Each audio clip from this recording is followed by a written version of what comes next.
Hi everyone, Donut here. Today's main story is one of those incidents that makes you stop and ask a very simple question. That question is, why would you keep a knife in your hand when you're surrounded by armed police officers? Perhaps we'll never know. We're breaking down a police-involved shooting out of Maryland, where officers responded to a stabbing. They make contact at an apartment door, and they make a split-second decision after the suspect refuses their commands and attacks. It's fast, it's chaotic, and there's a crucial reveal at the very end that explains why officers didn't have the luxury of being able to talk it out. Before we get to that, we got a couple of quick warm-up stories, but first a word from our sponsor. This video is sponsored by Raycon. The new year is here, and if you didn't get a pair of Raycon earbuds for Christmas, then you're wrong. Your family was wrong. Maybe even your children were wrong because they're badass. Especially the new bone conduction headphones. These things are pretty cool. They sit outside of your ears, sending sound through vibrations, which means your ears stay open to the world around you. And you know I'm all about situational awareness when I'm out at the park, when I'm working out outside, when I'm jogging, biking, any of that stuff. I want to know what's going around in the world around me. I don't want something shoved in my ear holes. I like to run on the road where the cars are. I can hear the cars now. Just like all of Raycon's products, they have an incredibly good battery life. These bad boys have a 13-hour battery life. They're IP68 waterproof and dust-proof. And of course, Raycon is going to give you a premium product without the premium price tag. Cool thing is also, even though they don't even go inside your ear, they will stay on your head. There's a nice big discount going on too at Raycon. Click the link in the description box or go to buyraycon.com/OperatorBC for 20% off site-wide. That's buyraycon.com/OperatorBC, Bravo Charlie, to get 20% off site-wide. I'm not even online in my chat. Someone just put in my chat, all you retarded morons have no life. LMAO soy boys. Now let's talk about someone who actually earned a beer. We got a firefighter who is a concerned neighbor and a man screaming for his life. This all starts when a firefighter was walking through his apartment complex and he passes one of his neighbor's doors. He's minding his own business when he hears someone screaming from inside the apartment.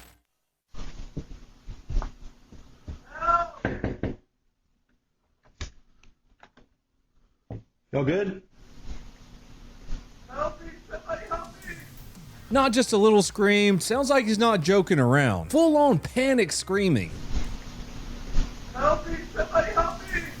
From the outside, that sounds exactly like a real emergency. So the firefighter does what most firefighters are wired to do, which normally is sleep all day and play PlayStation 5. But in this instance, he knocks and there's no answer. He hears more screaming, so he does what he has to do. Take a nap and play PlayStation 5. Joking, joking, check this out. Help me, somebody help me!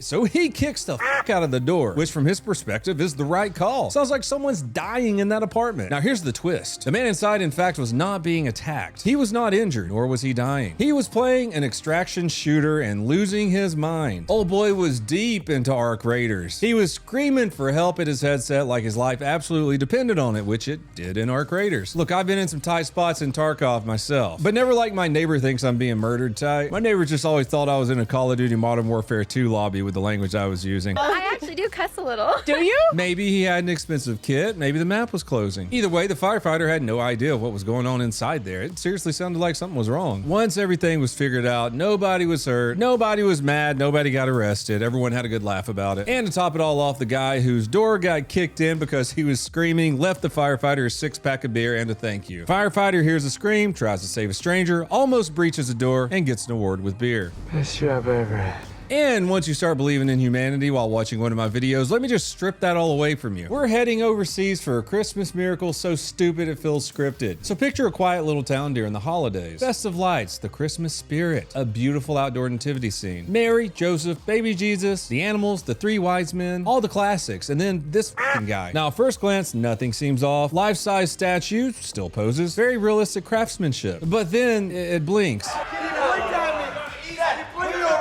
It turns out one of these statues was not a statue. Okay, he did blink, but it's also kind of obvious why he doesn't kind of belong in that nativity scene. This guy's black.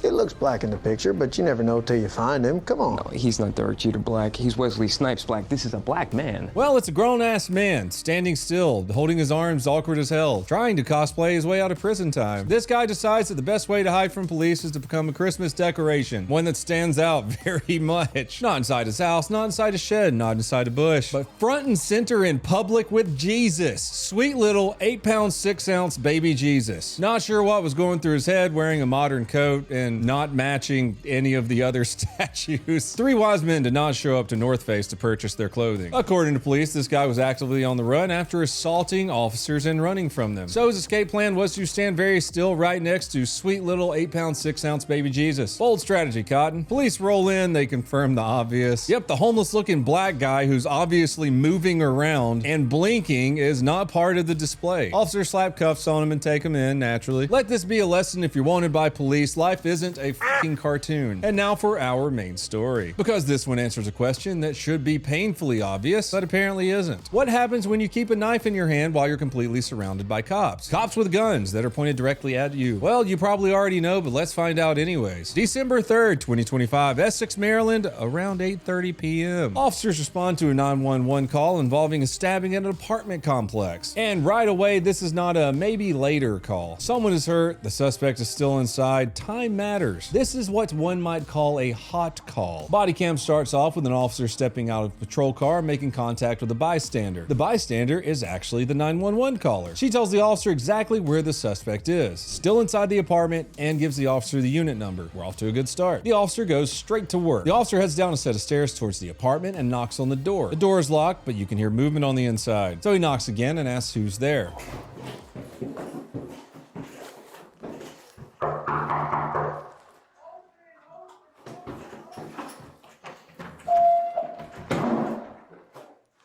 Who's at the door?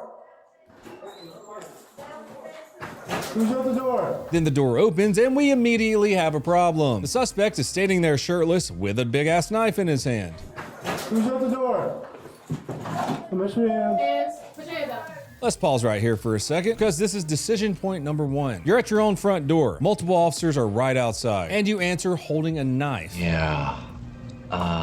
Well, I'm just not sure about that right now. That's already an awful choice, but it gets worse. The officer at the door draws his firearm with one hand, and with his other hand, he tries to control the suspect's knife arm. The other officers joined in and are yelling commands. Drop the knife, put it down, hands up, all the things that would literally save this man's life in this situation. Permission hands. Put your hands up. Put your hands. Put the knife down. Put the knife down. Put the knife down. Put the knife down. Suspect ignores all of it. Watch this next part carefully from other officers' points of view. Put your hands up. Put the knife down. Put the knife down. Put the knife down. From the second angle, you can tell the suspect doesn't just resist. With his free hand, he throws a punch at the officer who's trying to control his knife arm. Knife still in hand, punch thrown, and they're at point blank distances. This is some sketchy, scary shit, and that's the exact moment everything ends. Doesn't look like confusion from the suspect, looks like an attack. And immediately when this happens, officers fire and the suspect goes down. Put the knife down. Put the knife down. Knife down.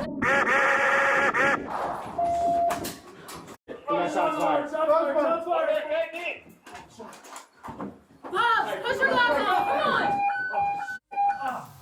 I mean, it's pretty obvious he was surrounded. Front, back, sides. He probably should have just dropped the knife. Let's not forget, the officer was absolutely trapped. There was no exit, no path forward, no escape path. Let's look at the shooting from his body camera. Officer didn't have a choice in this matter. He was already too close to this fucking guy with a knife. Put the knife down. Knife down.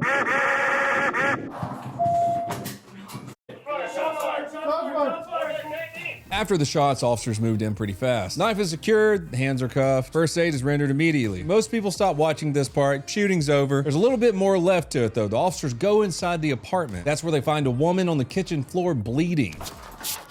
Boulder County Police! Is there anybody in here?